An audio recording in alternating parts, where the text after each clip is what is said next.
Movie sequels మనం చూసాం. బాహుబలితో ఒక ట్రెండ్ అయితే రాజమౌళి గారు, ప్రభాస్ గారు అయితే సెట్ చేస్తారనమాట. ఇదే కోవలో అండ్ సేమ్ టైం అండ్ కల్కి 2898 AD ఈ సినిమా గురించి చెప్పుకోవాలంటే అంటే భారీ ఎక్స్పెక్టేషన్స్ ఉన్నాయి. అండ్ నాగశ్విన్ గారు అయితే ఒక రేంజ్లో ఎలివేషన్ ఇస్తున్నారు. ప్రభాస్ గారిని చాలా చాలా అంటే చాలా కష్టపెడుతున్నారు అయితే తెలుస్తుంది. అండ్ ప్రభాస్ గారు బుజ్జి స్పెషల్ వీడియో అప్పుడు ప్రభాస్ గారే అన్నారు, ఏంటి సార్ నాగశ్విన్ గారు నేను వచ్చి హాయ్ చెప్పి వెళ్ళిపోదాం అనుకున్నా, అది బద్దలు కొట్టుకొని రావడం బుజ్జి కార్లో అని అయితే చాలా ఫన్నీగా అయితే చెప్పారనమాట. అండ్ సేమ్ టైము అంటే మనం చూసాం Baahubali first pan India cinema and జనాల్ని బాగా ఆకట్టుకోయింది. ఆ సీక్వెల్ కూడా ఉంది.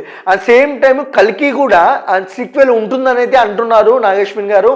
అంటే ఎందుకంటే అంటే ఒక సైన్స్ ఫిక్షన్ సినిమా కావడంతో ఒక సింగిల్ స్టోరీతో అయితే కథ చెప్పలేము.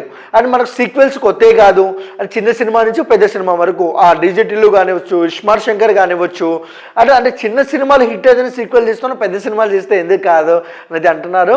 ఆ సీక్వెల్ ట్రెండ్ సెట్ చేసిందే ప్రభాస్ గారు, అందుకని కల్కి సినిమా కూడా సీక్వెల్ అయితే ఉంటుందని అయితే నాగశ్విన్ గారు అంటున్నారు అనమాట.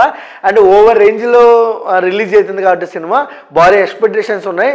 అండ్ మా వీడియో మీకు నచ్చినట్టయితే please like, share, comment, subscribe. Thank you for watching.